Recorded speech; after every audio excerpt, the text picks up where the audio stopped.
Hello guys and welcome back to our channel. In today's tutorial, I'm going to show you how to use the floating menu in Goodnotes in 2026. Do you want faster access to your favorite tools in Goodnotes?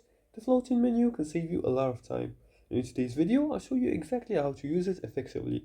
So let's learn that by following these few simple steps. Before we start, here's a quick guide on how to download the application Goodnotes.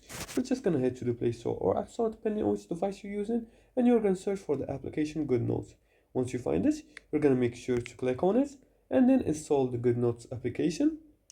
After that, you're going to make sure to open it. Then you're going to connect using your Google account or your account. Now, after you open the Goodnotes and go into any notebook, for example, I'm going to create a new notebook. I'm going to click on the plus new button. Then I'm going to select notebook. And then I'm going to click on blank, or you can choose whatever you need. Then the notebook will be created. After that, you're gonna look for the floating menu, a small movable toolbar on your screen. Now as you can see here, this is the toolbar right here. It's moving. Now as you can see, you can just click on it to drag it here. You can tap it and hold it to drag it to any position, anywhere you like. And use it quickly, like access tools like pen, eraser, etc. As you can see, I can switch pens here. I can switch here. I can switch color also.